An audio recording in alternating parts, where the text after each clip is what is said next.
Cerita dimulai berlatarkan di sebuah kota masa depan yang ajaib. Sejak lahir, setiap orang akan selalu diikuti oleh sebuah kamera pengawas terbang.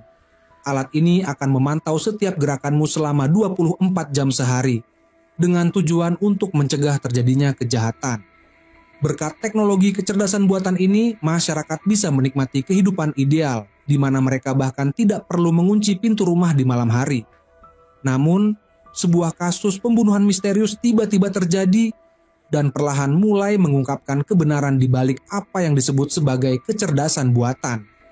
Tokoh utama kita, Nena, adalah seorang mahasiswi magang di perusahaan Omniscient, yang berarti serba tahu.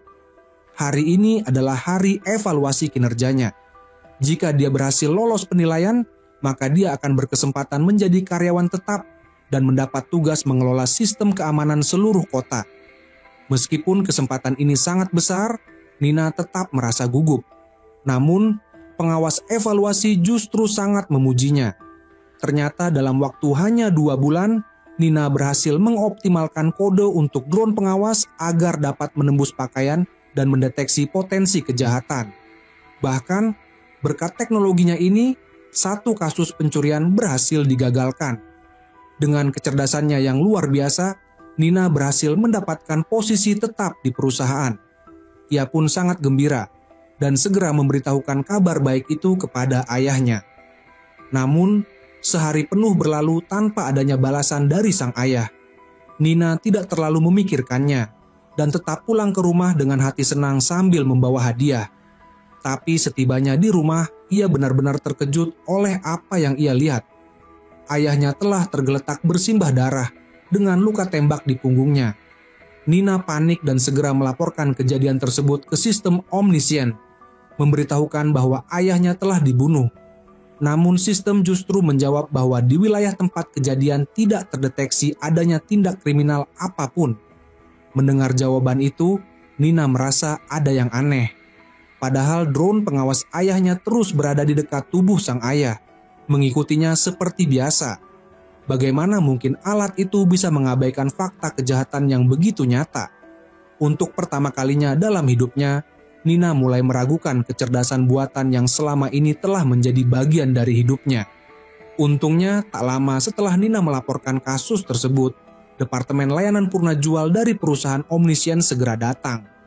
Ternyata karena sistem Omniscient yang serba canggih, Departemen Kepolisian kota ini sebenarnya telah dibubarkan sejak lama. Dalam beberapa situasi darurat, para petugas keamanan dari perusahaan Omniscient akan langsung datang ke lokasi. Namun, yang ditanyakan pria petugas itu justru membuat Nina dan kakaknya terkejut. Ia menanyakan kondisi mental ayah mereka belakangan ini, dan apakah ada tanda-tanda keinginan untuk bundir. Pertanyaan itu benar-benar membuat mereka kehabisan kata. Siapa yang mungkin bisa menembak dirinya sendiri dari belakang? Pernyataan yang sangat tidak masuk akal itu membuat kakak laki-laki Nina meledak marah dan memarahi petugas karena ketidakprofesionalannya. Namun sang petugas hanya bisa menghela napas dan menjelaskan bahwa sejak sistem Omniscient diluncurkan, semua unit investigasi kriminal di kota ini telah dibubarkan. Jika sistem tidak melaporkan adanya tindak kejahatan, maka kasus tersebut tidak bisa didaftarkan secara resmi. Lebih lanjut, ia memperingatkan keduanya agar tidak menyebarkan informasi tentang kesalahan sistem. Jika publik mengetahui bahwa sistem bisa gagal, hal itu pasti akan memicu kepanikan besar. Setelah mengatakan itu, ia pun memerintahkan tim pembersih untuk segera membersihkan lokasi kejadian. Melihat semua kekacauan yang terjadi di depan matanya, Nina merasa benar-benar tak berdaya untuk pertama kalinya dalam hidupnya. Saat ia masih bingung dan tidak tahu harus berbuat apa, tiba-tiba seorang wanita muncul dan menyampaikan permintaan maaf kepadanya. Wanita itu memperkenalkan diri sebagai Diki, seorang anggota Dewan Kota Omniscient. Ia datang khusus karena mendengar tentang kasus yang menimpa keluarga Nina. Melihat wajah Nina yang penuh kesedihan dan kebingungan, Diki dengan tulus menawarkan bantuan. Ia berjanji akan membantu Nina semampunya untuk mengungkap kebenaran di balik kematian ayahnya.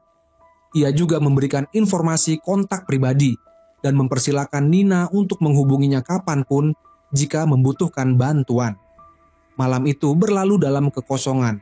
Dan keesokan harinya Nina kembali ke kantor, membawa tekad untuk melanjutkan penyelidikan atas kematian ayahnya. Setibanya di kantor, ia mendapati bahwa pendiri perusahaan, Karin, juga hadir. Ternyata Karin sudah mengetahui kejadian semalam, wajar saja, karena ayah Nina juga merupakan salah satu pendiri awal perusahaan. Namun, saat Karin menyampaikan ucapan belasungkawa yang terasa hambar dan tidak menyentuh, Nina langsung menyampaikan keinginannya untuk mengakses rekaman dari drone pengawas milik ayahnya pada malam kejadian, demi menemukan siapa pelakunya. Sayangnya, Karin langsung menolak permintaan itu. Ia menjelaskan bahwa sejak awal sistem ini dirancang, akses terhadap rekaman pengawasan telah dibatasi sepenuhnya, demi melindungi privasi setiap warga. Tidak ada seorang pun, termasuk karyawan sendiri, yang memiliki hak untuk mengakses data tersebut. Itulah prinsip utama dari perusahaan Omniscient, dan aturan itu tidak bisa dilanggar. Karin pun menambahkan bahwa bila privasi warga tidak dilindungi, maka masyarakat kota ini tidak akan lagi mempercayai sistem Omniscient. Di akhir pertemuan, ia mengulang kembali permohonannya agar Nina tidak menyebarkan apapun terkait insiden ini. Permintaan itu justru membuat Nina semakin putus asa dan marah. Setelah meninggalkan ruangan dan sampai di lorong gedung, drone pengawas langsung mendeteksi fluktuasi emosional pada diri Nina dan memprediksi bahwa tindakan kriminal mungkin akan terjadi. Ternyata benar, didorong oleh amarah yang meluap-luap, Nina menghantamkan tangannya ke papan petunjuk di dekatnya hingga pecah berkeping-keping. Semua itu direkam oleh drone, dan dalam hitungan detik, sistem langsung melaporkannya sebagai tindakan kriminal. Tak lama, sebuah notifikasi masuk ke ponselnya. Sistem memberitahu bahwa ia telah melanggar hukum tingkat 2 dan diminta untuk hadir di pengadilan dalam waktu 20 menit. Jika terlambat, hukuman akan ditingkatkan secara otomatis. Dengan hati yang berat, Nina tak punya pilihan selain segera menuju pengadilan. Kini, karena sistem Omniscient telah menurunkan tingkat kriminalitas secara drastis, suasana di pengadilan pun sangat sepi. Tanpa petugas, tanpa juri, hanya tersisa semacam loket nomor antrian seperti di bank. Sebagai pelanggar pertama kali, Nina agak gugup saat berdiri di depan meja pelayanan. Ketika dakwaan dibacakan, ia langsung mengakui kesalahannya. Namun hakim segera memotong ucapannya, menjelaskan bahwa di era sekarang, pengadilan tidak memerlukan pengakuan. Semua kasus yang sampai ke sini adalah hasil tangkapan sistem secara real time. Tugas pengadilan hanyalah memproses pemberitahuan hukuman dan meminta pembayaran denda atau langsung menjatuhkan vonis penjara. Barang yang dihancurkan Nina ternyata bernilai 3 juta yuan. Namun karena ia tidak memiliki catatan kriminal sebelumnya dan pihak perusahaan Omniscient tidak menuntut ganti rugi, maka ia hanya dikenakan denda yang harus dibayarkan ke kantor pemerintahan kota. Namun karena insiden ini, Nina harus melewatkan upacara pemakaman ayahnya. Saat ia akhirnya tiba kembali di rumah, kakaknya langsung menariknya dengan panik. Ternyata, hingga hari itu pun, sistem Omniscient masih belum mengembalikan jenazah sang ayah kepada keluarga. Nina segera menelepon sistem untuk menanyakan keberadaan jenazah ayahnya. Namun jawaban yang ia terima hanya menyebutkan bahwa jenazah sedang disimpan dalam ruang pendingin dan keluarga diminta untuk bersabar menunggu. Setelah serangkaian kejadian aneh yang menimpanya, Nina merasa mentalnya hampir runtuh. Ia benar-benar menyadari betapa kecil dan tak berdayanya dirinya di hadapan sistem sebesar itu. Jika ia ingin mencari kebenaran dan melawan balik, ia sadar bahwa ia butuh bantuan dari orang lain. Setelah berpikir panjang, akhirnya Nina memutuskan untuk menghubungi seseorang yang pernah memberikan kartu nama padanya, seorang pegawai pemerintahan bernama Diki.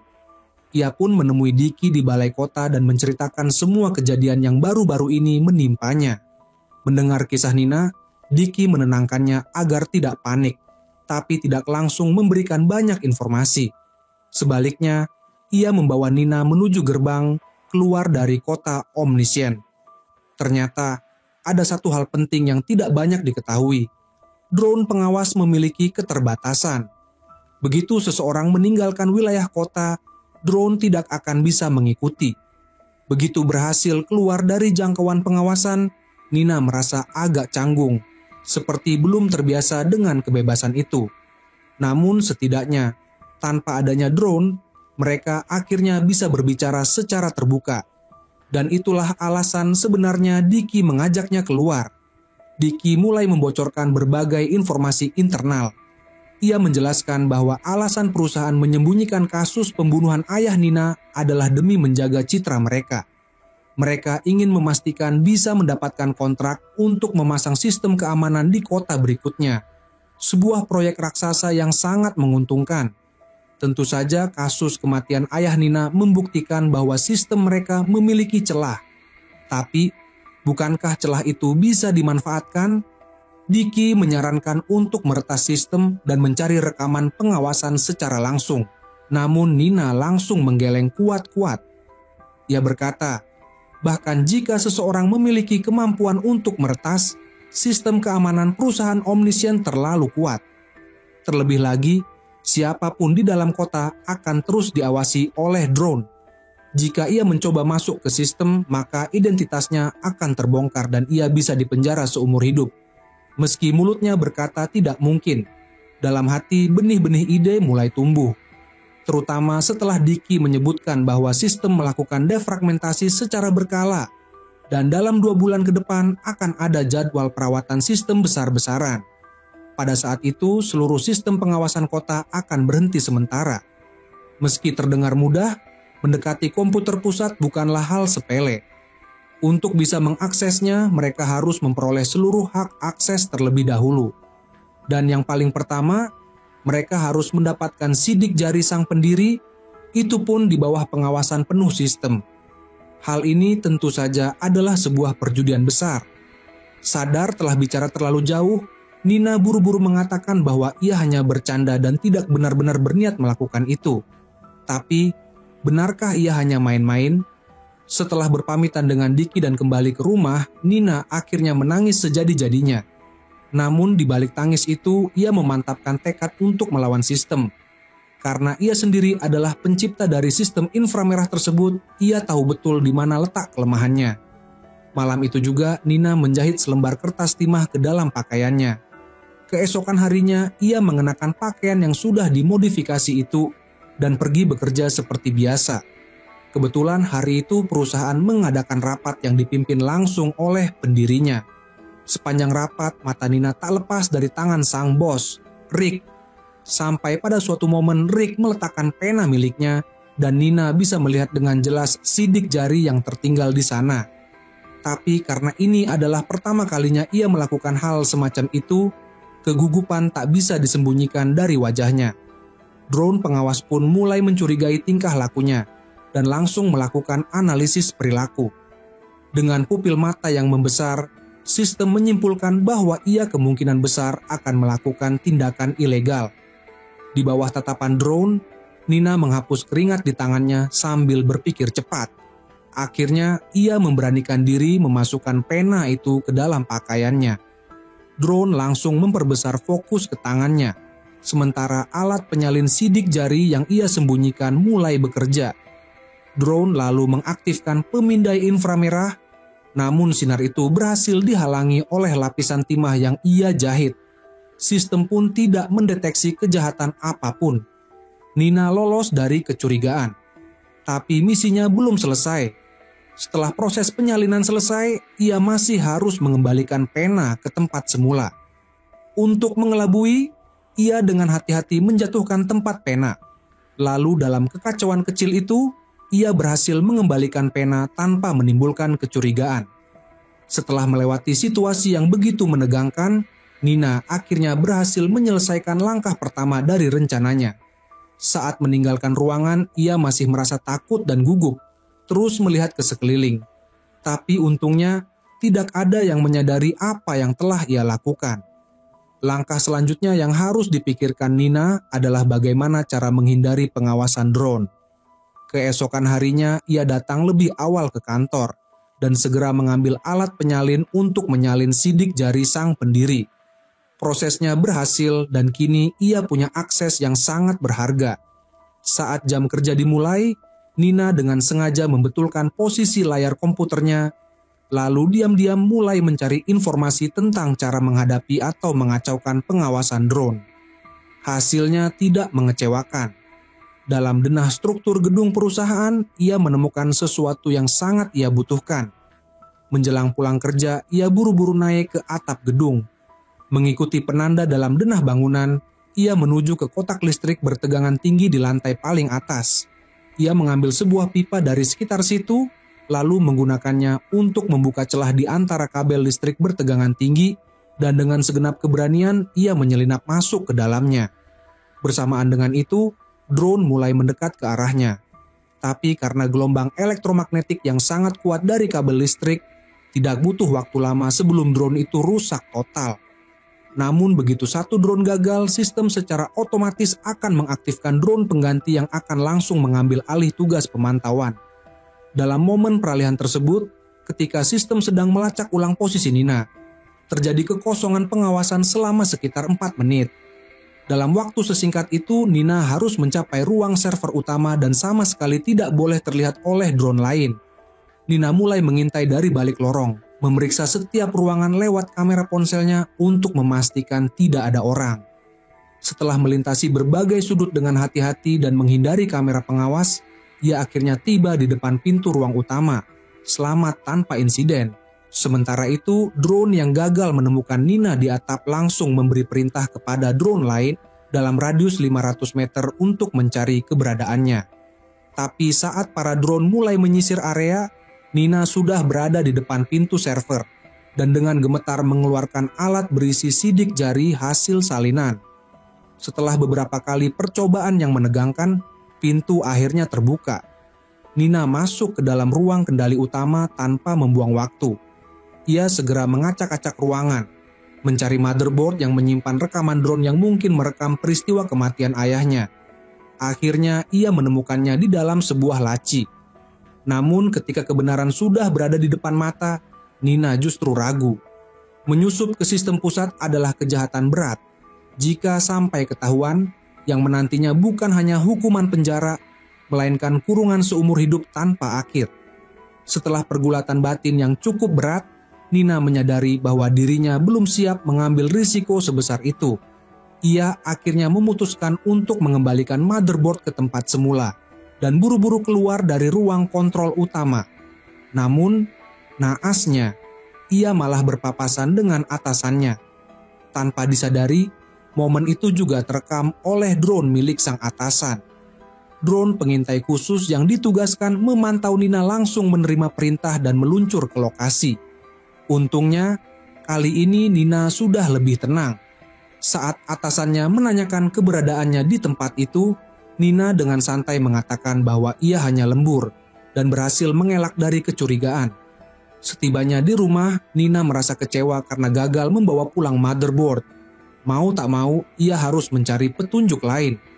Ia mulai membongkar-bongkar barang peninggalan ayahnya, berharap menemukan sesuatu yang berguna. Meski tidak ada informasi konkret, ia tanpa sengaja menemukan buku catatan keuangan sang ayah. Di buku itu, tercatat jelas sebuah akun misterius yang sering menerima transfer uang dari ayahnya semasa hidup. Hal ini menimbulkan kecurigaan di hati Nina. Untuk menyelidiki lebih jauh, ia mencoba mengakses rekening bank ayahnya. Namun, tak disangka, rekening tersebut telah dibekukan tanpa alasan yang jelas. Saat ia menelepon untuk menanyakan, pihak bank menolak memberikan informasi lebih lanjut atau membuka kembali akun itu. Tak punya jalan lain, Nina kembali meminta bantuan dari Diki. Untungnya, Diki bersedia membantu dan menggunakan otoritasnya untuk menyelidiki akun misterius tersebut. Sementara itu, di sisi lain, kakak laki-laki Nina, Daniel, juga melakukan penyelidikannya sendiri demi menemukan pembunuh ayah mereka. Ia meninggalkan kota serba tahu seorang diri, menyelinap keluar dari jangkauan kamera drone, dan tiba di daerah kumuh di pinggiran kota. Daerah ini dikenal sebagai tempat beroperasinya berbagai kegiatan ilegal seperti pembunuhan bayaran dan penyelundupan. Di sini asal ada uang, segalanya bisa diatur. Melalui rekomendasi penduduk setempat, Daniel akhirnya bertemu dengan sekelompok buronan.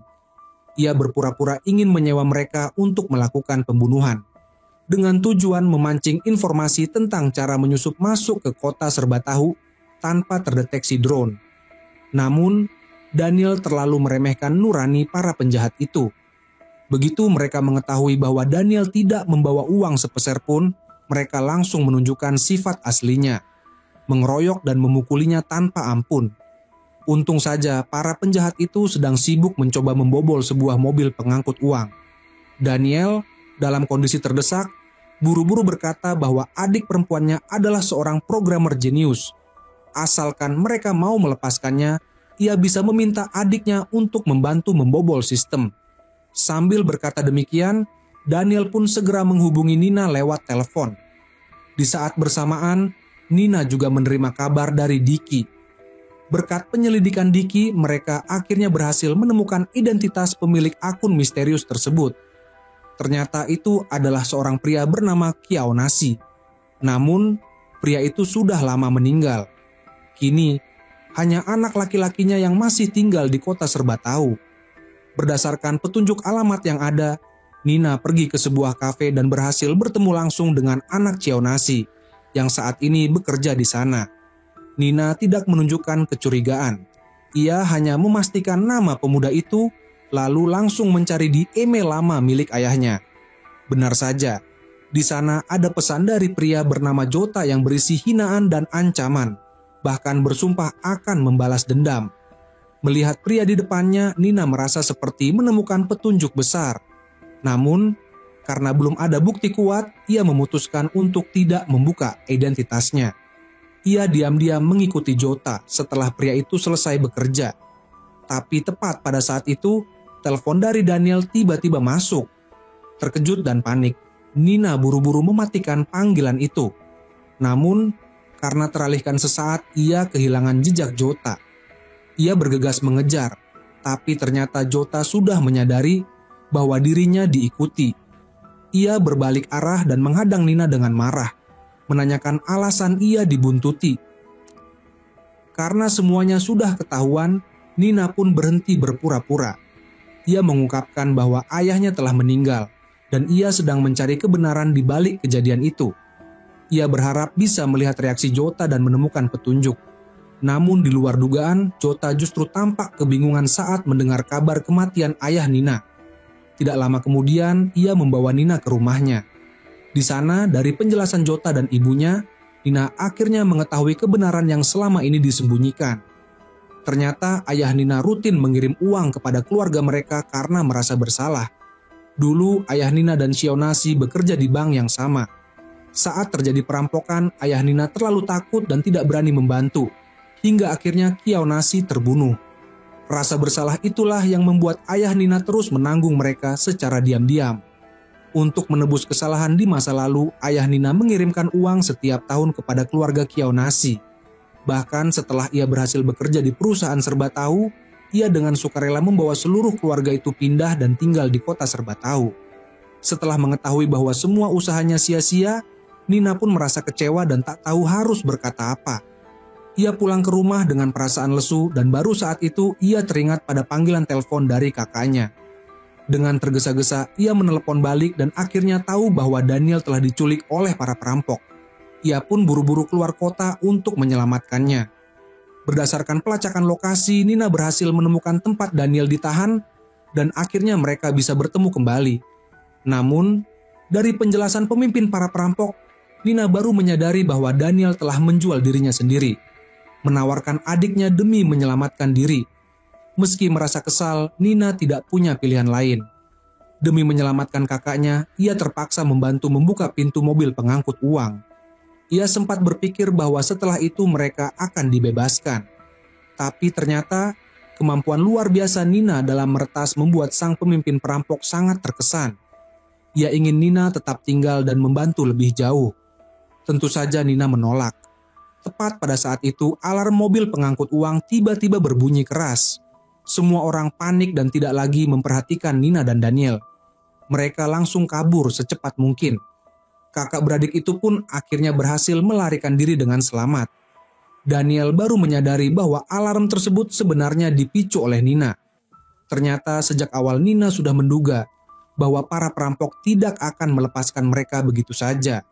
Untung saja semuanya berjalan lancar, dan kini mereka bisa kembali ke kota serba tahu dengan selamat. Dalam perjalanan kembali ke kota, Nina tidak menyadari bahwa ia sempat berpapasan dengan atasannya.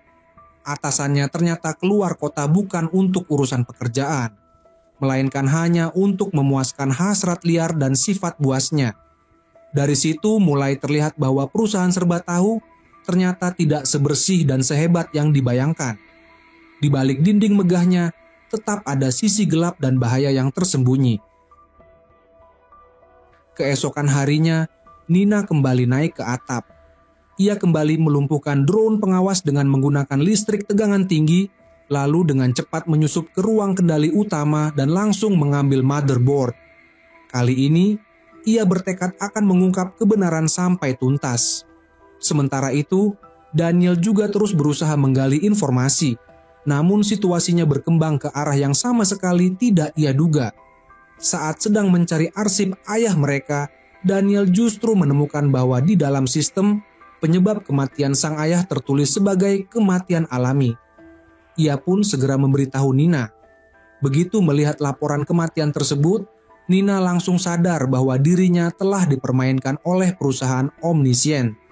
Dahulu mereka bersumpah akan menyelidiki kasus ini secara menyeluruh, namun kini justru memperlihatkan kebohongan yang terang-terangan.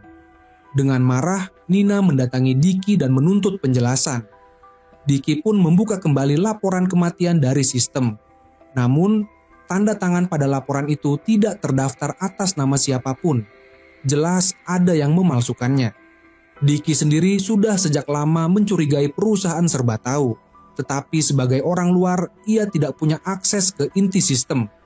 Hanya Nina yang memiliki kesempatan untuk mencari tahu siapa dalang di balik semua ini. Namun, menyelidiki rahasia sebesar itu bukanlah hal yang bisa dilakukan seorang magang. Meski Nina sudah berhasil mendapatkan posisi permanen, slot tersebut hanya tersedia untuk satu orang, dan saingannya tak lain adalah sahabat karibnya sendiri, Olivia. Jika ingin benar-benar masuk ke dalam lingkaran perusahaan, ia harus tegak menyingkirkan sahabatnya.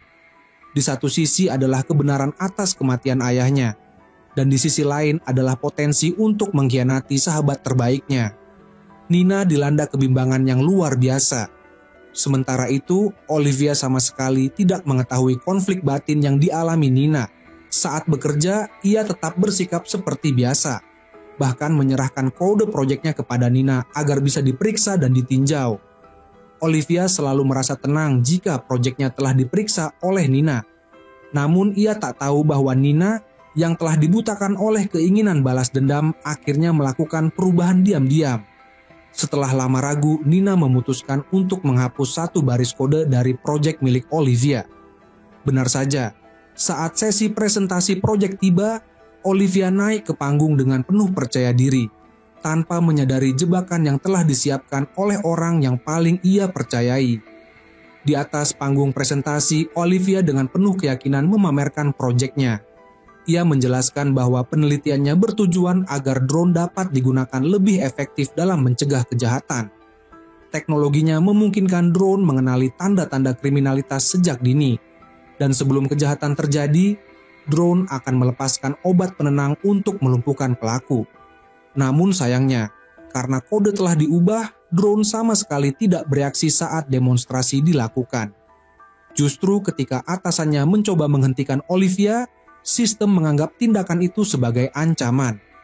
Drone malah menyuntikkan obat penenang langsung ke atasan mereka. Akibat insiden sebesar itu, pemecatan pun tak terhindarkan. Olivia yang harus membereskan barang-barangnya membuat Nina diliputi rasa bersalah yang tak terlukiskan. Ia mencoba mendekati Olivia dan menenangkan hatinya, namun Olivia tampak tidak menyalahkan siapapun. Ia berkata bahwa semua ini adalah kesalahan kodenya sendiri, bukan orang lain.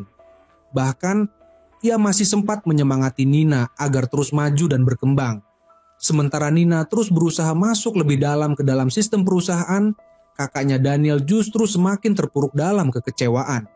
Setelah mengetahui bahwa laporan kematian ayah mereka telah dipalsukan, Daniel mulai sangat membenci perusahaan serba tahu.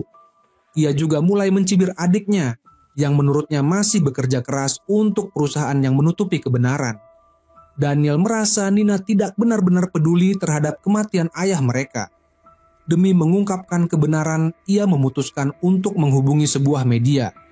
Ia mengabaikan peringatan dari serba tahu dan langsung mengungkapkan semua tentang kematian ayah mereka kepada seorang jurnalis. Sementara itu, di rumah, Nina dihantui rasa bersalah. Ia tak menyangka dirinya bisa berubah sejauh ini, menjadi orang yang mengkhianati sahabatnya demi ambisi pribadi. Dalam kemarahannya, ia menjatuhkan lampu meja. Tapi ketika hendak mengambilnya, ia melihat drone sedang bergerak menghindari cahaya dan mencari posisi baru untuk merekam. Pemandangan itu memberinya inspirasi baru. Ia menyadari bahwa drone memiliki kemampuan terbatas dalam menyesuaikan pencahayaan. Ketika tidak bisa merekam seseorang dengan jelas, drone justru akan berpindah posisi secara otomatis, berusaha mencari sudut pandang yang lebih baik. Untuk bisa memanfaatkan kelemahan drone terhadap cahaya, Nina kembali menghubungi Diki dan memintanya mencarikan alat dengan sumber cahaya yang sangat terang. Diki, seperti biasa, tidak mengecewakan. Ia berhasil menemukan lampu sorot yang sangat kuat di gedung olahraga. Cahaya dari lampu itu bahkan cukup menyilaukan mata manusia, apalagi mesin seperti drone. Melihat permintaan Nina yang aneh, Diki menjadi penasaran dan menanyakan tujuan penggunaan lampu itu. Nina pun akhirnya menjelaskan bahwa sejak ia mendapatkan motherboard dari kamera milik ayahnya, ia belum berani memodifikasinya. Ini karena sistem keamanan serba tahu memiliki firewall yang sangat kuat. Untuk membobolnya, chip di dalam motherboard harus diganti. Tapi tindakan itu akan langsung dianggap oleh drone sebagai perusakan properti pribadi. Karena itu, Nina harus mencari cara agar bisa melakukan modifikasi tanpa terdeteksi. Hanya dengan begitu, ia bisa mengakses dan mengunggah bukti kematian ayahnya ke ponsel. Untuk memastikan rencananya berjalan lancar, Nina menyiapkan motherboard cadangan dan berlatih membongkar dan merakitnya berulang-ulang hingga ia bisa melakukannya dengan mata tertutup. Setelah cukup percaya diri, Nina menutup matanya dengan dasi, mematikan lampu meja, lalu menyalakan lampu sorot super terang. Seperti yang diduga, drone menjadi kacau akibat cahaya menyilaukan itu. Sistem penyesuaian eksposur gagal berfungsi, membuat drone terus berpindah-pindah posisi mencoba mencari sudut pandang yang stabil. Nina memanfaatkan momen itu. Ia segera mengeluarkan motherboard yang dibungkus aluminium foil, lalu mulai membongkar chip lama dan menggantinya dengan yang baru. Semua dilakukan dengan tangan sambil meraba. Prosesnya berjalan menegangkan, tapi akhirnya ia berhasil menyelesaikannya tanpa terdeteksi. Ia mematikan lampu sorot dan proses modifikasi pun selesai. Saat semua nyaris selesai dan kebenaran sudah di ujung tangan, tiba-tiba situasi berubah. Kakaknya Daniel ternyata sudah merilis berita investigasi tentang kematian ayah mereka. Perubahan mendadak ini membuat Nina dipanggil ke kantor pusat. Karena Daniel telah melanggar kesepakatan dengan perusahaan, harapan Nina untuk diangkat menjadi karyawan penuh pun sirna. Rencana yang telah ia susun dengan hati-hati kini berada di ambang kegagalan. Tentu saja Nina tidak menyerah begitu saja. Setelah kembali ke rumah, ia dengan sabar mencoba membujuk kakaknya Daniel. Namun Daniel malah marah besar, menuduh Nina tidak benar-benar peduli pada ayah mereka. Karena pengawasan drone yang terus-menerus, Nina pun tak bisa menjelaskan dengan jujur dan terbuka. Setelah berpikir sejenak, Nina mengambil permainan lama yang dulu sering mereka mainkan bersama. Lewat aturan permainan itu, ia menyampaikan maksudnya secara tersirat. Daniel akhirnya menyadari apa yang sebenarnya terjadi. Setelah mengerti duduk perkaranya, ia pun memilih untuk menarik kembali laporannya. Semua persiapan pun sudah hampir selesai. Keesokan harinya, Naina membawa perangkat yang telah dimodifikasi dan bersiap menyusup ke ruang kendali utama untuk membobol sistem. Namun, secara tak terduga ia mendapat kabar penting. Demi melindungi privasi masyarakat, sistem utama tidak bisa diakses oleh manusia. Bahkan bahasa pemrogramannya pun berbeda sepenuhnya. Sistem serba tahu hanya bisa berinteraksi dengan kecerdasan buatan dan hanya mencatat perilaku kriminal manusia. Penilaian apakah seseorang bersalah atau tidak dilakukan oleh komputer hukum berbasis teknologi kuantum. Mendengar ini, Nina segera mengajak Diki bertemu di luar kota untuk berdiskusi. Karena bahasa sistem utama dan bahasa pemrograman manusia tidak kompatibel, Nina tak bisa langsung membobol sistem itu. Satu-satunya jalan adalah menyusup ke komputer hukum untuk mengkonversi bahasa terlebih dahulu, baru setelah itu bisa masuk ke sistem utama. Namun, Nina tidak memiliki izin atau akses ke komputer hukum, hanya Diki yang merupakan anggota dewan yang punya kesempatan. Kebetulan, beberapa hari lagi akan ada sesi input rancangan undang-undang. Selama Diki mendaftarkan diri untuk ikut serta, ia bisa mendekati komputer hukum. Yang perlu dilakukan hanyalah menempelkan alat pemancar sinyal pada mesin tersebut. Mendengar rencana nekat Nina, Diki sempat panik. Ini berarti mempertaruhkan seluruh karier dan hidupnya. Tapi setelah mempertimbangkan matang-matang, ia akhirnya setuju membantu. Pada hari pelaksanaan, mereka bertemu lagi untuk meninjau ulang semua langkah yang harus dilakukan. Setelah semuanya dipastikan siap, Diki pun memasuki gedung utama. Ia mengikuti rombongan komite legislatif hingga ke ruang mesin dan menyerahkan seluruh perangkat seperti ponsel sesuai prosedur. Setelah sistem dibuka menggunakan sidik jari dan pemindai retina oleh pendiri sistem, komputer hukum pun muncul di hadapan Diki. Saat itulah kegugupan mulai melanda dirinya dengan hebat. Saat wali kota dan para anggota dewan sedang mengumumkan rancangan undang-undang baru untuk kota serba tahu, Diki perlahan mundur ke belakang. Ia melirik drone yang sedang memantaunya. Begitu semua orang teralihkan oleh pidato sang wali kota, Diki buru-buru mengeluarkan flash disk mikro dari saku bajunya. Sementara itu, Nina berada di lantai bawah. Ia mondar-mandir dengan ponselnya mencari posisi yang dapat menerima sinyal dari perangkat di atas. Dengan hati-hati, Diki menempelkan flash disk kecil itu di bagian bawah komputer hukum. Ia sempat melihat ke atas untuk memastikan drone tidak menyorotnya. Untungnya tidak ada alarm yang menyala. Begitu flash disk berhasil ditempelkan, Nina langsung menangkap sinyal. Rencana tampaknya berjalan sangat lancar. Sekarang, yang perlu dilakukan hanyalah mengambil kembali flash disk itu sebelum meninggalkan ruangan. Jika berhasil, tak ada satupun yang akan tahu. Namun, sesuatu yang tak diinginkan terjadi. Setelah pengumuman selesai, para anggota dewan bergiliran maju untuk berfoto. Diki berusaha mengambil kembali flash disknya, tapi seorang operator menghentikannya dan memperingatkan bahwa orang luar tidak diperbolehkan menyentuh perangkat. Diki tidak punya pilihan selain mundur dan bahkan ditarik oleh wali kota untuk berfoto bersama. Hingga rapat berakhir, ia tak mendapatkan kesempatan lagi untuk mendekati komputer. Ia merasa panik dan jantungnya berdegup kencang. Dengan cemas, ia segera turun dan menemui Nina.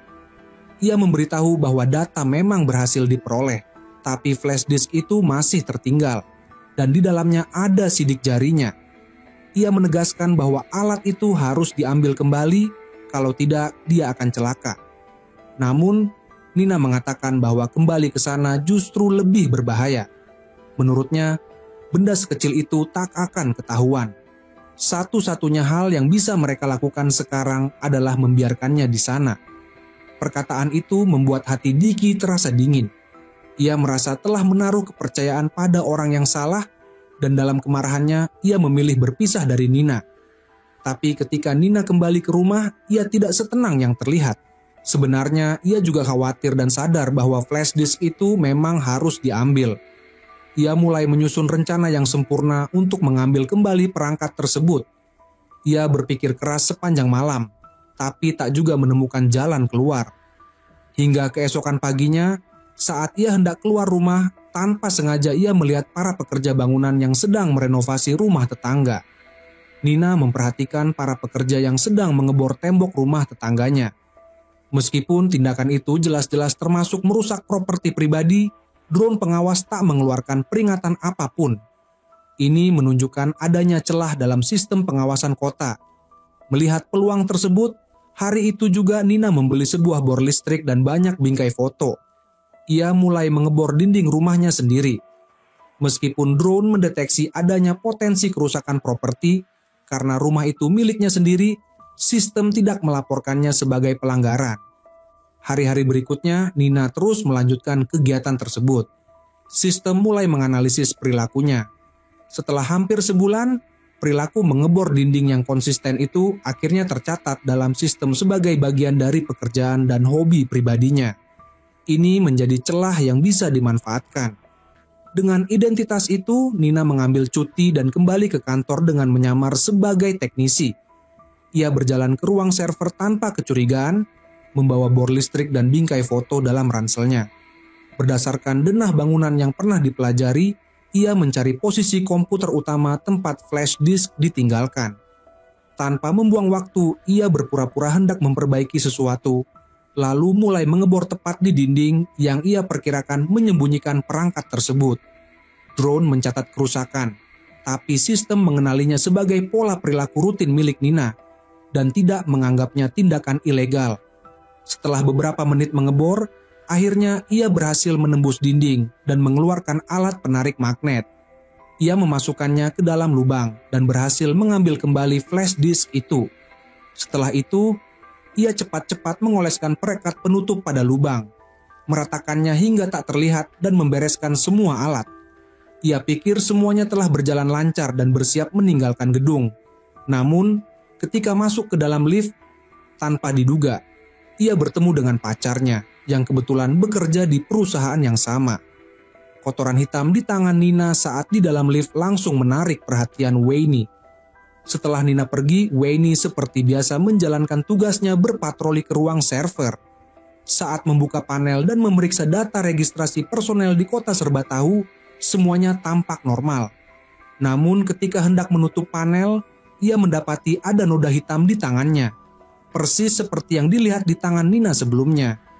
Ia mengusap noda itu dengan jarinya dan tiba-tiba menyadari adanya lubang tersembunyi di dinding.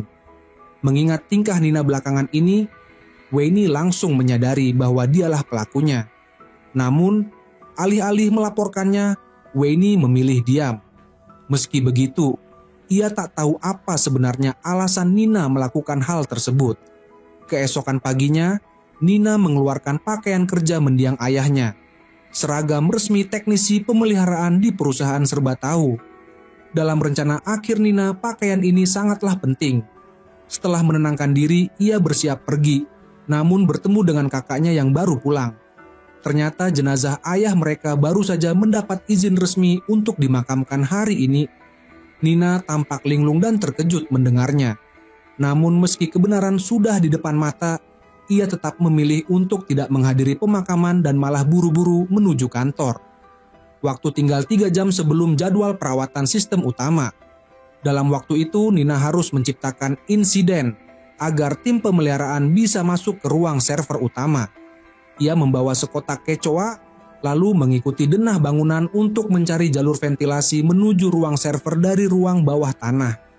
Setelah menemukan titik yang sesuai, ia membuka panel ventilasi. Karena sistem masih menganggap kebiasaan mengebor Nina sebagai bagian dari hobinya, tindakannya tidak dicurigai sebagai pelanggaran. Dengan mudah ia membuka jalur itu, lalu melepaskan kecoa ke dalam ventilasi, membiarkan mereka merayap menuju ruang utama. Sementara itu di lantai atas, Wayne mulai menyadari banyak keanehan dalam perilaku Nina akhir-akhir ini. Ia memeriksa catatan perilaku Nina, tapi karena tak bisa mengakses rekaman video, ia tak menemukan cukup bukti. Pandangan Wayne lalu tertuju ke ransel Nina yang ditinggalkan di meja kerjanya. Rasa penasaran yang kuat mendorongnya untuk mendekat, hendak melihat apa isi tas itu. Namun, di tengah dorongan keingintahuannya, ia sadar tindakannya ini akan dianggap ilegal karena pengawasan ketat drone perusahaan terhadap karyawan. Pada akhirnya, Wayne tidak jadi membuka tas ransel itu. Ketika Nina kembali ke ruang kerjanya, Wayne sudah pergi.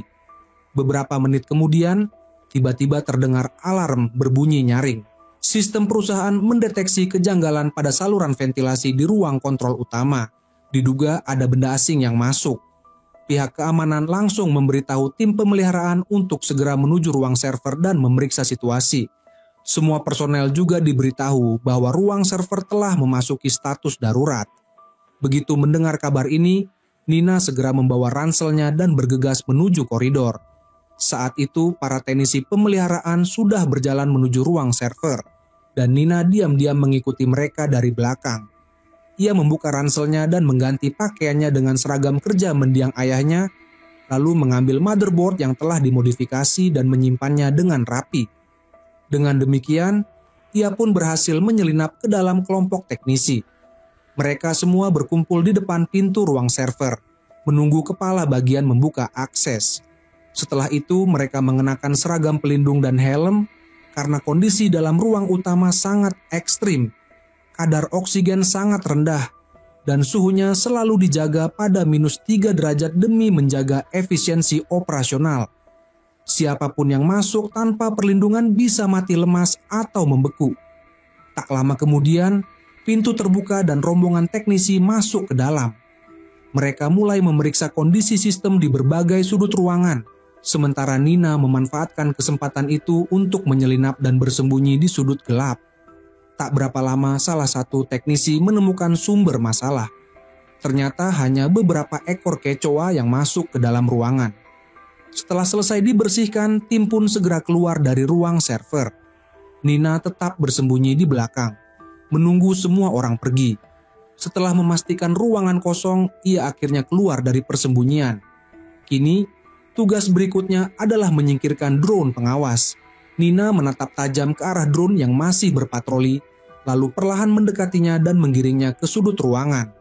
Drone itu berusaha mengambil gambar tubuh Nina secara utuh, terus mundur hingga tak sadar menyentuh ventilasi. Seketika drone itu tersedot masuk oleh hisapan kuat dari ventilasi dan hilang dari ruangan. Begitu melihat drone keluar dari ruang server, Nina langsung melangkah cepat menuju panel kontrol utama. Nina kemudian mengeluarkan motherboard dan memasukkan nomor seri yang tertera di atasnya. Setelah berhasil membuka sistem, slot sistem perlindungan kebakaran perlahan turun dari panel atas. Ayah menarik keluar konektor sistem, memeriksa sekeliling untuk memastikan tak ada masalah, lalu segera memasukkan motherboard yang sudah dimodifikasi. Segalanya berjalan sesuai rencana. Sistem pun menerima perangkat tersebut dan drone yang sempat terkunci akhirnya terbebas, lalu kembali terbang ke sisi Nina. Tapi karena misinya sudah selesai, Nina tidak tinggal lebih lama. Ia berbalik dan bersiap meninggalkan ruang server. Namun, di ambang pintu ia mendapati Wayne sudah berdiri di sana. Ternyata, sejak awal Wayne sudah mencurigai gerak-gerik Nina. Kini melihat Nina berada di ruang server, ia sadar bahwa situasinya sudah sangat gawat. Ia segera menarik tuas pemutus daya untuk menghalangi Nina melarikan diri. Wayne langsung bertanya kenapa Nina melakukan semua ini. Karena pengawasan drone yang masih aktif, Nina tidak bisa banyak bicara. Ia hanya terus-menerus memohon agar Wayne melepaskannya. Namun Wayne tidak luluh oleh permohonannya. Ia justru mengancam akan pergi dan membiarkan Nina terperangkap jika tidak mengatakan yang sebenarnya. Tak punya pilihan dan merasa nyawanya dalam bahaya, Nina akhirnya mengungkapkan kebenaran tentang kematian ayahnya. Ia mengatakan bahwa itu adalah kesalahan sistem serba tahu, dan karena itulah ia nekat mencari bukti dan kebenaran. Wayne ingin tahu apa sebenarnya yang telah Nina lakukan di dalam sini. Merasa terpojok oleh desakan Wayne, Nina akhirnya berkata dengan hati-hati bahwa ia telah mendapatkan beberapa rekaman video sebagai bukti. Mendengar hal ini, Wayne langsung panik. Jika mereka tertangkap, maka Nina akan menghabiskan sisa hidupnya di penjara. Selain itu, tindakan mereka juga berarti melanggar privasi jutaan orang di kota serba tahu. Tapi Wayne tetap tidak menunjukkan niat membiarkan Nina pergi. Dalam keputusasaan, Nina membuat keputusan nekat. Ia mengambil tang lalu merobek pakaian pelindungnya. Segera gas beracun dari ruang server mulai menyusup ke dalam tubuhnya. Dalam kondisi seperti ini, ia tak akan bertahan lama dan akan mati kehabisan napas atau keracunan. Karena drone masih memantau, semua tindakannya akan terekam Dan jika ia mati di sana, maka seluruh kesalahan akan ditimpakan kepada Wayne.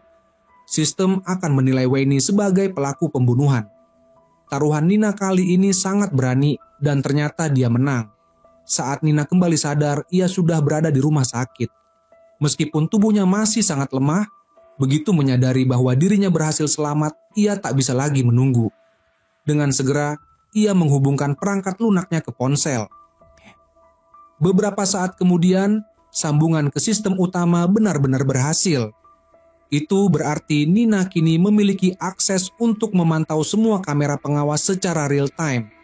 Kebenaran sudah sangat dekat, namun Nina tidak langsung memeriksanya sendirian. Ia memilih kembali ke rumah dan menyambungkannya ke komputer agar bisa menontonnya bersama sang kakak. Namun, tak disangka, meskipun sudah sejauh ini, kebenaran tetap sulit diungkap.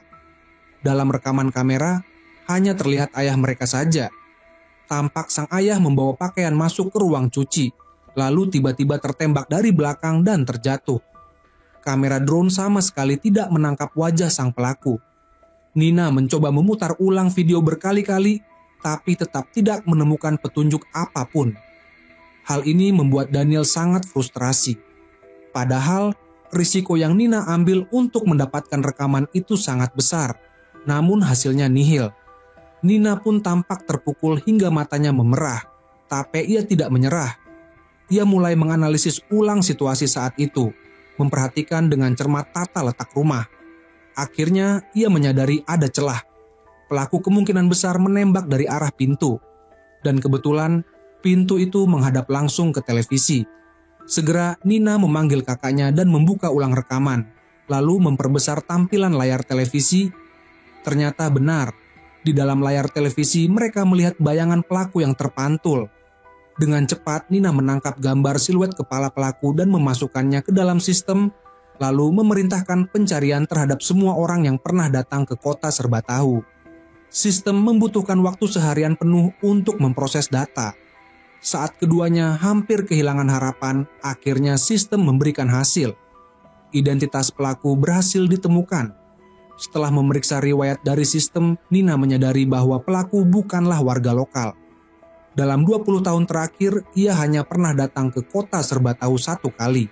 Dan itu pun hanya untuk menghadiri acara lelang dan membeli sebuah kamera. Setelah menyelidiki catatan saat pria itu memasuki kota, mereka akhirnya mengetahui bahwa namanya adalah Bu Dai Wei dan ia tinggal di luar kota. Mereka bahkan berhasil menemukan alamat tempat tinggal Dai Wei. Nina segera mencatat informasi itu, namun mereka belum bisa melaporkannya ke polisi karena semua rekaman yang mereka dapatkan diperoleh secara ilegal. Jika mereka melaporkannya, mereka sendiri juga bisa masuk penjara. Untuk memastikan kebenaran, Nina dan kakaknya memutuskan pergi keluar kota dan mendatangi rumah Dai Wei. Begitu bel pintu ditekan, Dai Wei membuka pintu. Meski situasi cukup tegang, mereka tetap bersikap tenang dan mengaku sebagai mahasiswa dari Akademi Fotografi. Mereka berpura-pura ingin melihat kamera yang dibelinya di acara lelang. Melihat wajah mereka yang terlihat tulus, Dai Wei akhirnya mengizinkan mereka masuk. Benar saja, ruangan itu dipenuhi berbagai macam kamera. Keduanya berpura-pura mengagumi koleksi itu sambil perlahan-lahan mulai menanyai Dai Wei. Namun, hal yang tak mereka duga adalah bahwa Dai Wei ternyata sangat waspada dan tidak mengungkapkan detail apapun.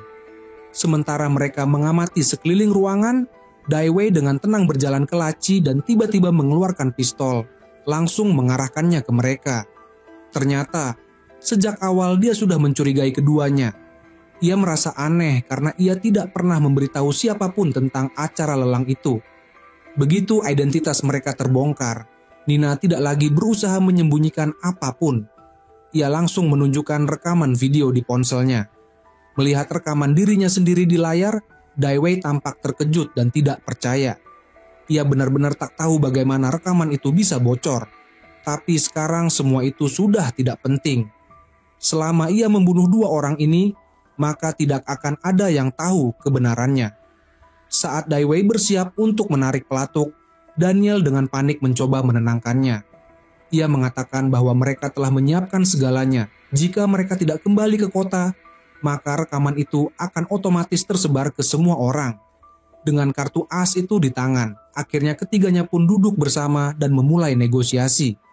Barulah saat itu, Dai Wei mulai mengungkapkan kebenaran yang sebenarnya. Ia mengatakan bahwa dirinya dulunya disewa oleh seseorang untuk melakukan sebuah pembunuhan di dalam kota. Namun, ia sendiri tidak mengetahui siapa yang menyewanya, karena semua komunikasi dilakukan secara anonim dan informasi yang diterima pun telah dienkripsi dengan sangat baik. Setelah menyelesaikan tugasnya, Dai Wei menghapus seluruh data yang berkaitan. Tetapi, Nina tidak gentar mendengarnya. Ia yakin bahwa semua informasi itu bisa dipulihkan kembali. Ia pun berjanji, jika mereka berhasil menemukan dalang di balik semua ini, mereka tidak akan mengganggu Dai Wei lagi dan takkan menyebarkan video rekaman tersebut. Setelah Dai Wei menyetujui, Nina segera mengambil laptop milik pria itu dan mulai mencoba membobol sistem keamanannya. Sambil melakukan itu, ia terus bertanya mengenai detail tugas pembunuhan tersebut. Dai Wei pun menjelaskan bahwa pada awalnya, ia menerima pesan anonim yang memintanya membunuh seseorang di lokasi tertentu di dalam kota. Karena target berada di dalam kota dan sangat sulit dijangkau, awalnya ia menolak. Namun, karena bayaran yang ditawarkan sangat tinggi, ia akhirnya menyanggupi. Setelah menyelesaikan tugasnya, ia mengambil bayaran dari tempat yang telah ditentukan. Selama proses ini, ia sama sekali tidak pernah bertemu langsung dengan kliennya. Satu-satunya benda yang menghubungkan mereka hanyalah sebuah koper ungu berisi uang. Setelah mendapatkan cukup bukti, Nina pun menanyakan pertanyaan yang paling membuatnya penasaran. Bagaimana Dai Wei bisa menyelinap masuk ke kota tanpa terekam oleh sistem pengawasan? Jawaban Dai Wei akhirnya membuka rahasia terbesar dari kelemahan sistem keamanan kota serba tahu. Ternyata setelah sistem pengawasan diluncurkan, cetak biru kota yang lama dianggap usang dan disingkirkan. Namun, salinan cetak biru itu ternyata diperjualbelikan di pasar gelap.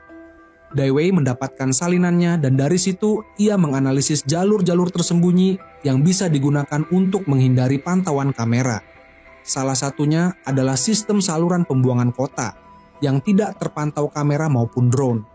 Saluran-saluran ini terhubung langsung keluar kota. Dai Wei masuk ke kota melalui saluran pembuangan, lalu menghindari area-area padat yang dijaga drone hingga ia bisa mencapai tujuan dengan aman.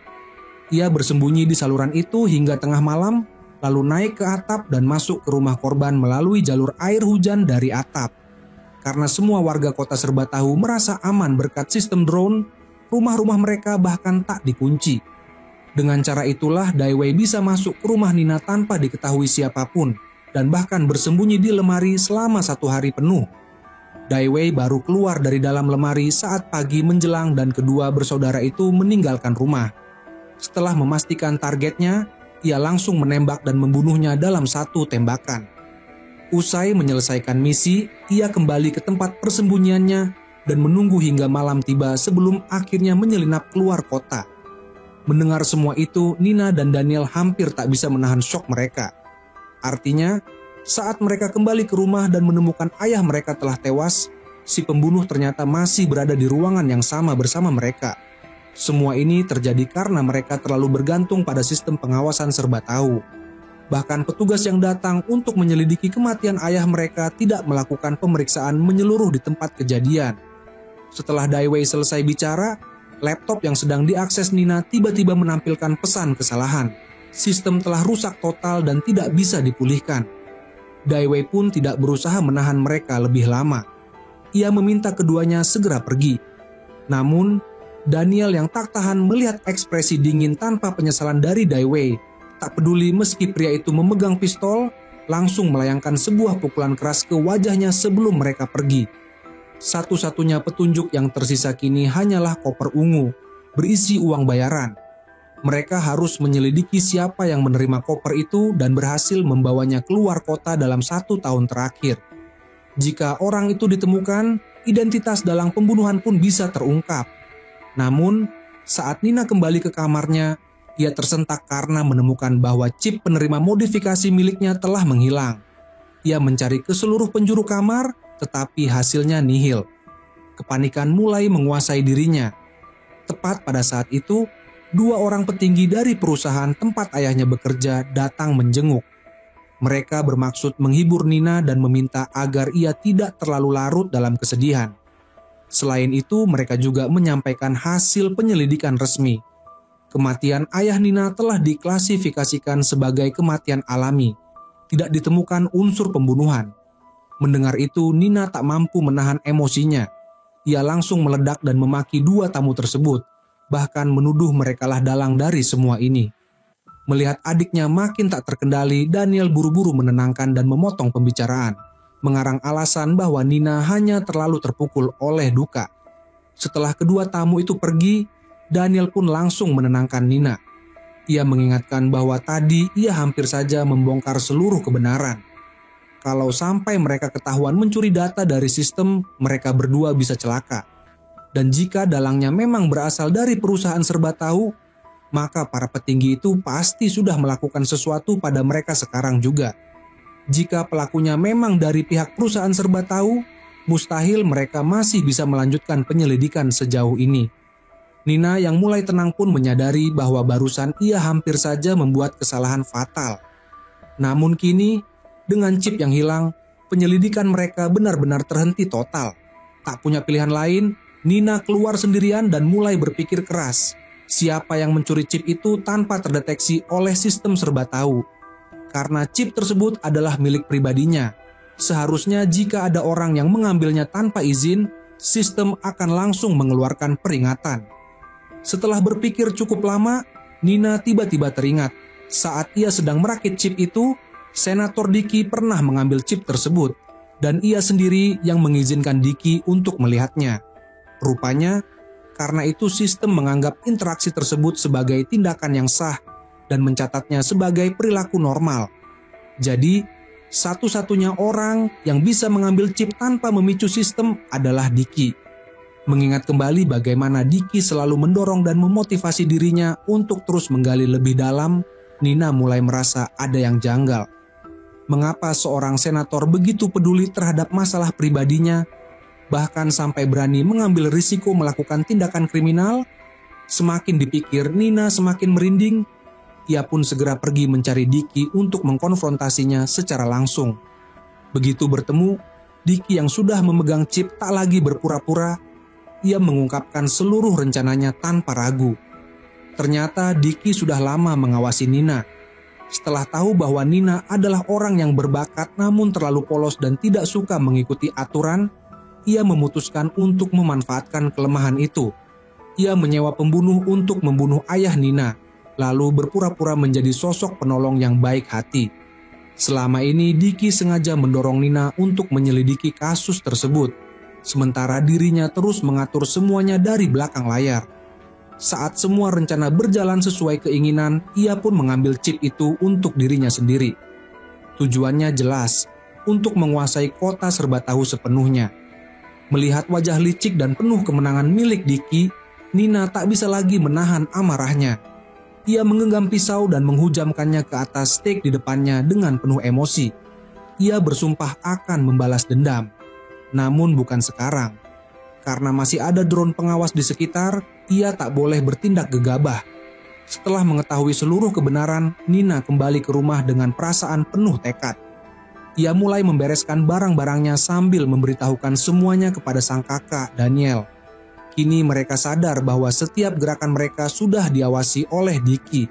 Dan selama masih berada di dalam kota serba tahu, mereka tak punya sedikit pun celah untuk membalas dendam. Mereka akhirnya mengambil keputusan besar. Dengan cepat mereka mengemas semua barang, meninggalkan segala yang pernah mereka miliki di kota tersebut.